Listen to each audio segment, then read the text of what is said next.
Games Plus Arcade tersedia hanya di RCTI Plus Super App. Mainkan sekarang. Anda kembali bersama kami dalam IDX Conversation Closing.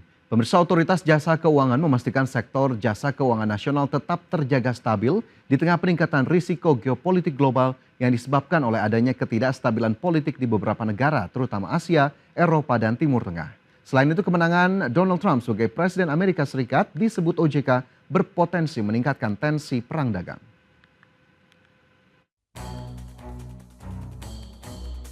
Otoritas Jasa Keuangan memastikan stabilitas sektor jasa keuangan nasional tetap terjaga stabil meski resiko geopolitik global meningkat dan aktivitas ekonomi global mulai menunjukkan perbaikan. Ketua Dewan Komisioner OJK Mahendra Siregar mengatakan kemenangan Donald Trump sebagai Presiden Amerika Serikat diperkirakan dapat meningkatkan tensi perang dagang. Selain itu, ketidakstabilan politik di beberapa negara terutama Asia dan Eropa serta Timur Tengah juga meningkatkan resiko geopolitik global.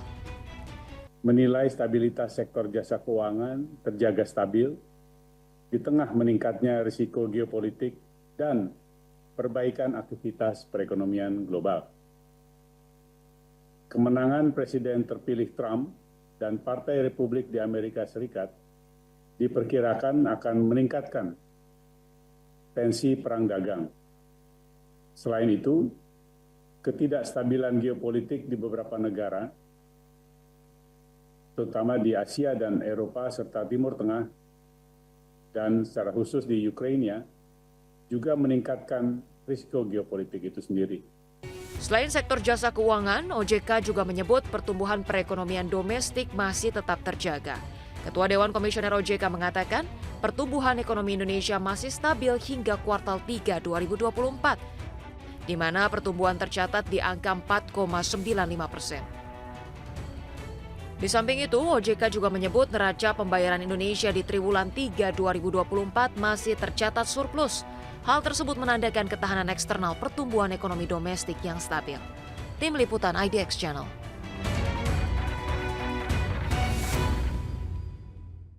Ya, pemirsa, kali ini akan kita ulas asesmen terkini terkait sektor jasa keuangan Indonesia jelang akhir tahun 2024.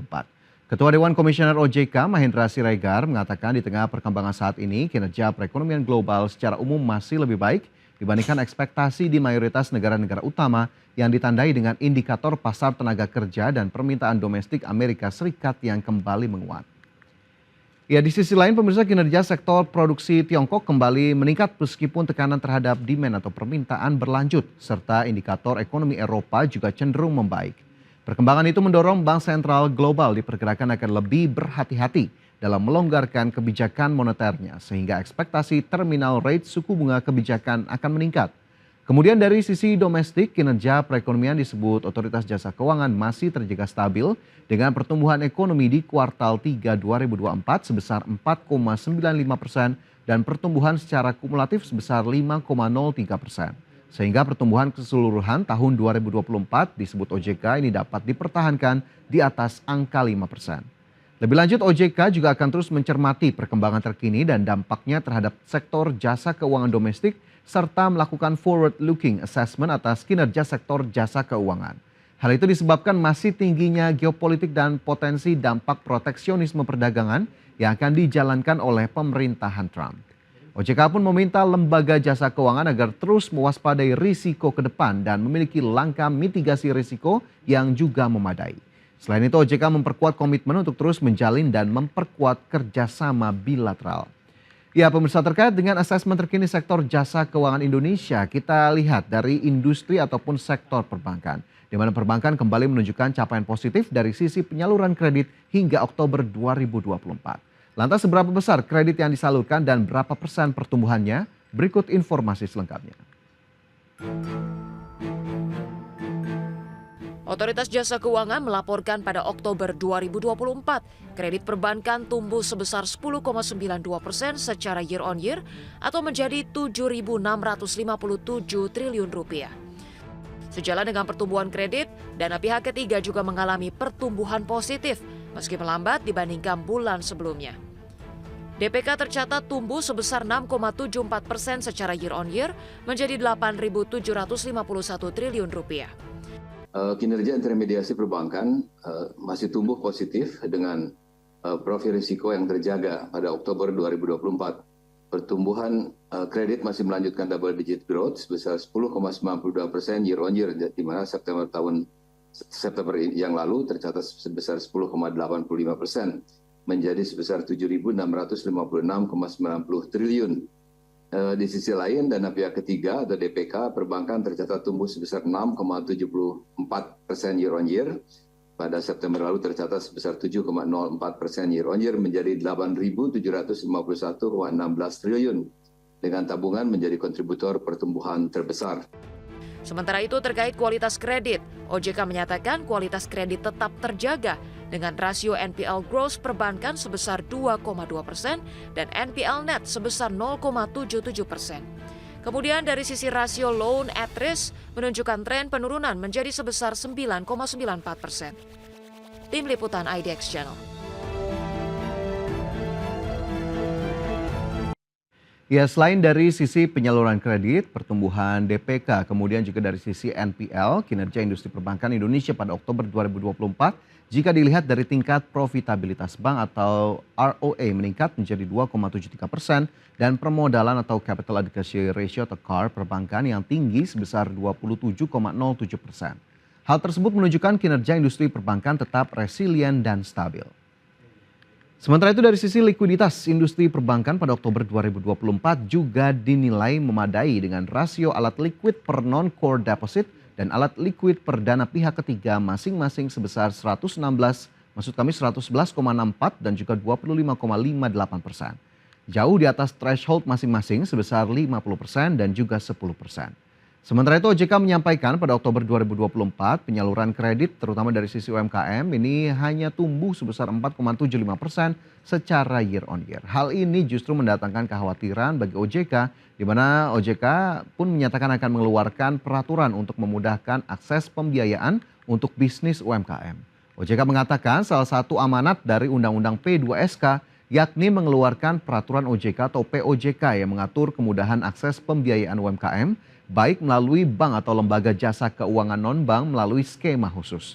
Skema tersebut antara lain yaitu penyusunan skema kredit menyesuaikan bisnis UMKM, percepatan proses bisnis dalam penyaluran pembiayaan UMKM dan juga kemudahan lainnya. Selain itu OJK mengatakan POJK tersebut juga akan mengatur percepatan proses bisnis dalam penyaluran pembiayaan UMKM dan kemudahan lainnya. Lebih jauh lagi OJK menegaskan bahwa bank dan lembaga non-bank juga akan berkolaborasi untuk memberikan kemudahan terhadap pembiayaan UMKM tersebut. Ya, dari industri perbankan, pemirsa kita beralih ke pasar modal Indonesia, di mana Otoritas Jasa Keuangan menilai aktivitas di pasar modal, terutama penghimpunan dana, masih dalam tren yang positif. Lantas seperti apa capaiannya sejauh ini? Berikut informasinya. Kepala Eksekutif Pengawas Pasar Modal, Keuangan Derivatif dan Bursa Karbon OJK, Inarno Jayadi memastikan penghimpunan dana di pasar modal masih dalam tren positif. Inarno melaporkan nilai penawaran umum mencapai 219,45 triliun rupiah, diantaranya merupakan fundraising dari 34 emiten baru dan penawaran umum dengan nilai mencapai 51,20 triliun rupiah melalui IPO saham, penerbitan e-bus dan penawaran umum oleh pemegang saham. Penghimpunan dana di pasar modal dalam tren positif, tercatat nilai penawaran umum mencapai 219 triliun rupiah, di mana diantaranya merupakan 34 emiten baru yang melakukan fundraising dan penawaran umum dengan nilai mencapai 51,2 triliun rupiah melalui IPO saham, penerbitan e-bus, dan juga penawaran umum oleh pemegang saham. Lebih lanjut, Otoritas Jasa Keuangan menegaskan memiliki outlook yang positif terkait pasar modal Indonesia di penghujung 2024 hingga 2025. OJK juga melihat dan memperhatikan beberapa asesmen dari beberapa analis pasar modal dan ekonom yang menilai kinerja pasar modal di tahun 2024 lebih baik dibandingkan akhir November lalu. Adapun untuk outlook tahun 2025, sejalan dengan program pemerintah untuk meningkatkan pertumbuhan ekonomi dan beberapa strategi yang telah ditetapkan. Tim Liputan IDX Channel.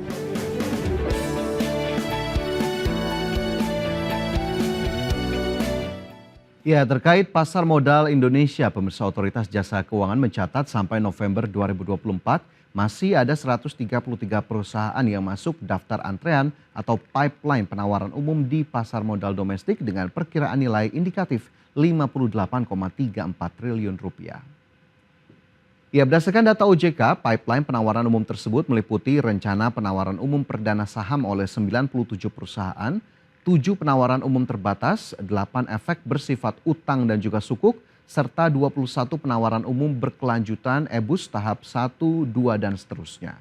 Otoritas Jasa Keuangan juga mengungkapkan bahwa pihaknya memiliki outlook yang positif terkait pasar modal Indonesia di penghujung tahun 2024 hingga 2025 mendatang. Dalam konferensi pers terkini, OJK mengatakan IHSG pada 12 Desember 2024 lalu menunjukkan kenaikan 1,67% jika dihitung dari awal tahun atau secara year to date. Sampai dengan 12 Desember 2024, IHSG di angka 7.394 dan OJK melihat jika dibandingkan dengan posisi akhir November lalu di mana year to date sama dengan minus 2,18% atau pada level 7.114,27. Maka ini menunjukkan adanya perbaikan kinerja di pasar modal. OJK pun melihat masih ada ruang untuk kinerja di pasar modal untuk tumbuh positif, namun demikian tetap ada beberapa hal yang harus diwaspadai khususnya faktor global seperti tensi geopolitik dan juga kebijakan di negara lain yang tentunya dapat mempengaruhi ekonomi Indonesia dan memberikan sentimen pada pasar modal Indonesia. Ya pemirsa, itu tadi asesmen terkini dari sektor jasa keuangan Indonesia dan kita harapkan stakeholder terkait terutama otoritas jasa keuangan bisa terus melakukan berbagai langkah dan juga strategi serta mitigasi dari berbagai risiko-risiko yang ada untuk tetap menjaga pertumbuhan sektor jasa keuangan Indonesia dalam ranah yang positif.